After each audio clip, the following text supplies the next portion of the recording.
Did you know Joe Barker? Yeah, I know Joe, bounty hunter. I know Joe. What type of guy was Joe? We shook hands on a number of times, but again, when my connection, my friendship with bounty hunters would be Junior Thomas, Too Sweet, Bishop Hall, Michael Hall, Tata, Ty V. These were my friends. Joe Bark, again, because you're in the game don't mean you have to be friends or you talk to everybody. So we didn't have that real close, relationship. If you see me in the projects, we'll probably just wave at each other, that type of thing. How about the First Lady of Pyro? Cynthia Nunn. Cynthia Nunn. Cynthia Nunn is like a god sister to the Lavenders, and especially Bobby. They were very close. We used to go by their house all the time. Bishops and Ludus Park were so close. And when we go there, we would go by the Nunn's house. We call her mother Mama Nunn. And of course, her sister Rambo, Sylvia, and China Doll. They're like family to the Lavenders. You won't find a better family. What was the relationship like with Bishops and Grape Street? Grape Streets came at the end of my gang banging, but closeness. First, from what Arthur Day, the original Big Hauncho, Wayne is the younger brother, and who they call today Big Hauncho, but it's originally his older brother Arthur. And I talked to him one day, and I asked him why did they turn Grape Street, and he told me because he had went to go see some sister over the Nickersons, and the bounty hunters were sweating him, so he came and got back with the Crips. Now that came from Arthur Day. It was a closeness with us during the low riding days when Wayne and Melvin LaShaw and LT LaShaw would come over in the neighborhood, and we all would wax our cars up and go out riding down by the beach somewhere or kicking it. So we had a real good friend with the original and the leaders of Grape Street.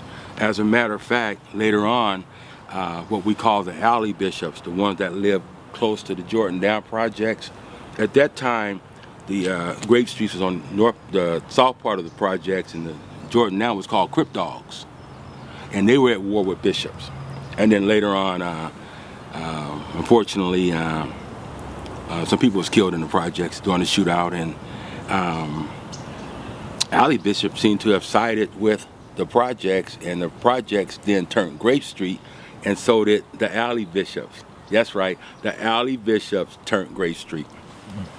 Any beef with Westside Crip? No. No, not at all? No, they were 2-4, and at that time with Bishop, we had at least 5 gangs on the east side we was fighting, and we definitely wasn't looking for no more enemies. No run-ins with Tookie in Compton? Nah. I saw Tookie and met Tookie for the first time at the Watts Festival.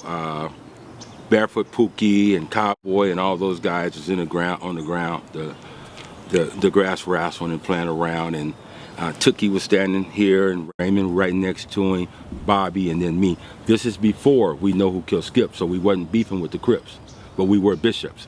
And Raymond turned over to Tookie and said, "Hey, Took, the Lavender brothers, Bobby and Jimmy." Took just nodded his head like he was the man, and Bobby smiled and he nodded his head back, and I just looked at him. I didn't like the way he nodded his head, and I was the one with the quick temper. And I just looked at him. Took didn't mean nothing to me. How about Mack Thomas? Mack Thomas. If Raymond could have got us to join the Crips first, we would have been his first step into Watts. That's what he wanted. But yet we refused his offer to become Crips, and then Mack Thomas became the first Crip set in Watts. Now, Mack Thomas, you asked me about some guys that I would go to war with, side by side. Mack Thomas would be one of those other guys that I wouldn't mind having at my side. I mean, he was a real one. What did you know Mack from? Your friendship or whatever, where did that develop at? That was in the Watts area, mainly around Locke High School. 103rd, off of Avalon, up in that area. We would see Mack Thomas and all those guys. He also came over one time with Bobby Nell, and and we had sat and talked with Mack before. So Mac wasn't a bully or nothing like that? I never knew about Mack being a bully. Mack was pretty much hardcore. He was pretty much hardcore. Solid warrior, and just, you know, a real one recognized a real one. And you would meet Mack Thomas the first day and you would know he's a real warrior. That was Mack Thomas. You showed a picture of Forehead from Denver Lane earlier. I noticed he was the only light skin in the whole group. Did you guys give light skinned brothers a hard time back then? Yeah, we did. We did, but not the likes of a Forehead. No, he wasn't going for that. Space Ghost caught a lot of hell from being light skinned. He had us, but a lot of people just didn't like him because he was light skinned. You know, that extended from how the West Side brothers treated us. And I think what they forget is at one time, the Windsor Hills and the LADERA hikes and all up in there, Dorsey, Hamilton High School, LA High School, is where all the light-skinned brothers went. And they didn't accept us from the east side. Now, if I was to meet a chick that lived in one of those Fox Hills or somewhere and told her I live in the Adams district, we call the Low Bottoms, I thought that would work. Because if I told them I live in Watts, I can't get in the front door. But if I said the Adams, I thought that would work. That didn't work. The dark-skinned blacks was not really so much accepted on the west side. A lot of their fathers and grandfathers had been white, and they made a difference between us. So when we played the LA high school and we got really physical with those guys on the football, we just made a difference between black folks. So when we did get light skin in our neighborhood that would come from the west side, they caught hell. They caught hell. Okay, one gang, and none of the names mentioned that come to mind is the Swans. Were you guys cool with the Swans? We was very cool with the Swans. Elvis Dexter, I watched him grow up. May he rest in peace. I was really, his sister Shirley was like a play sister to me. Big EJ, 8-4 Swans, is my nephew. So we were very close to the Swans. And did the Swans originate on the west side or the east side, if you know? Yeah, the Swans originated on the east side. As a matter of fact, go back to Drew Junior High School, Elvis Dexter and the Swans are out of that same school. Mm-hmm. Gladiators. You wouldn't happen to know where that name came from, huh? No, I don't know where they got their name. A lot of speculation on that. I could tell you why the Swans don't and didn't attend any more of the game troops. Why is that? I don't remember the year, but we had a big game troops and it looks like it was going to really work. So the Swans had a football game. I don't know who challenged who, but they were going to play the Hoover Crips at Manchester Park. And the Swans came early and they was throwing the ball around, warming up. Hoovers came through in cars. Target practice, just shooting up the Swans, man. Unbelievable. Some of the Swans ran and jumped the gate and survived. Different story about Elvis. Some said that they shot him trying to get over the gate. Some say he refused to run. But of course, he would be their main target. They violated the peace treaty. And I used to tell people for years, they said, well, why don't the Swans come to a peace treaty? I said, you guys don't remember what happened? How they were sold out. So I don't know if the Swans come today, but for years, they were the one blood gang that refused to come to the treaties. And it was because of what the Hoovers did at that. Yeah, that was 1975. Was that 75? Yeah, it was 75. Manchester Park. Manchester Park. Do you guys have any run-ins with Jamel well, you stayed friends with your friends, but was Jamel a problem for the guys you associated with later on? No, Jamel was never a problem for us. He and I, again, was really close friends. Not only Jamel, but the Raymonds and the Ickies, the number one. all the well-known Crips was our personal friends. So we go around their neighborhood. We didn't shoot at each other's house. We didn't fight any of those Crip sets. And what people fail to realize is Raymond Washington is the founder, but he was not the leader of all the Crip sets. How about Bertie Swan? You heard of him? Yeah. Any run-ins with him? No Bertie Swan.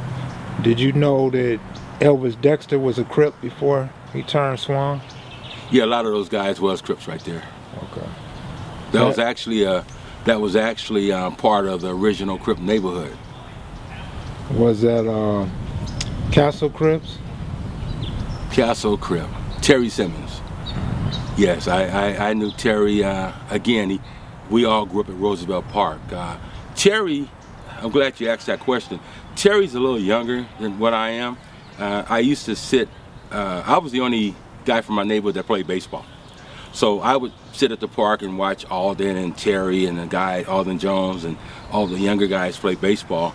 So I had a relationship with those guys. Now, the Castle Crips that started shooting up the northern part of our neighborhood that was called the Shanghai Bishops. And somebody came by and told us that it was some Crips at the park at Roosevelt. Me, Space Ghost, Al Capone, and me and Dean jumped in the car, had a 12-gauge side-by-side shotgun. We walked inside the indoor pool, and I walked in first. You know, lifeguards didn't say anything. A line of people was there waiting to get in. And I walked in, looked in the showers, I didn't see any Crip. Walked outside and looked inside the pool area, I didn't see any Crip. And when I started to walk back out, Space Ghost said, "Look who I got here." And he had the side-by-side that Terry Simmons had. Terry was hard. I mean, he was hardcore. I mean, he was doing a lot of shooting at people. And Ghost had the shotgun to his head, and I walked over and I moved the shotgun. And I said, "Terry, just remember, when you see some of my homies, just remember." Space Ghost was so mad at me for that, and so we called a meeting. Bishops was a very organized and strict gang. He called a meeting, and I was the subject of letting Terry go. So Bobby said, "Well, if y'all would have killed Terry, everybody in that line, somebody was going to tell." And he asked the question, "Has there been any more shooting in the northern part of our neighborhood since that incident?" The answer was no. So Bobby said, then that was a good thing, him letting Terry go. Again, friendship overruled the game. Who were the Central Avenue Crips? Central Avenue Crips. Don't really know. Black Mafia Crips? They were in Watts. The 99 Black Mafia, they was a new gang. A lot of them extended from the Watts Playground Crips. Back in the days, they didn't last very long. The Watts Playground, they wanted to get active too early, and they found themselves getting hurt. When did the Kitchens come into play, and what was your relationship with them?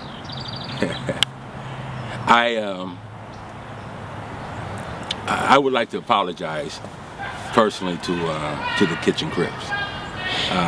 Something had happened at Fremont High School, and they wanted to jump Bobby.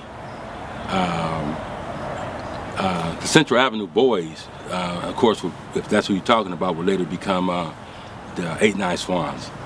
But they had made a threat to Bobby, and we were going to get them. We was on foot, car, and some of the homies saw at what was called a big house where a lot of the Kitchens hung out. There wasn't Kitchen at that time.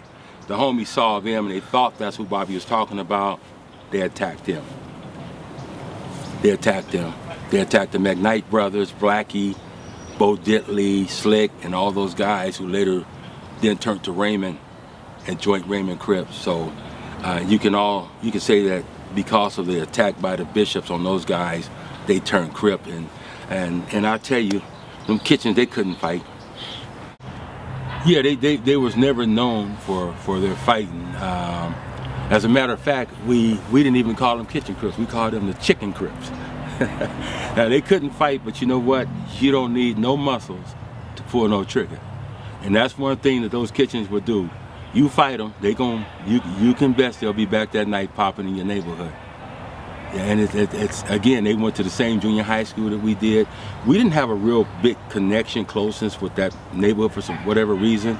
A couple of them was real close to us, but for the most part, we wasn't really friends with them. But at the same time, we started that war with them. Who ran Washington Park back then? Washington Park? Mm-hmm. Washington Park, it was really like the 8-9s hadn't come out yet, and it was really nothing to do at the park. It's just one little basketball court. So at that time when I was there, nobody ran it. And then later on, the 8-9s would come there. They had a problem with Bishop one time, and we told them the Bishops can't come in this pool and swim. Then can't nobody come in there. We'll stand on these tracks and we'll cap it up. So it was no particular person that ran it, but today you would say that's more of 8-9 park. So what back then, we talking about when before it was considered their park, what were your borders as opposed to their borders? What street separated you guys? That was separated by the train tracks. Okay. The same tracks that run the Blue Line today, from 92nd all the way up to 79th, or Nadu, separated our territories.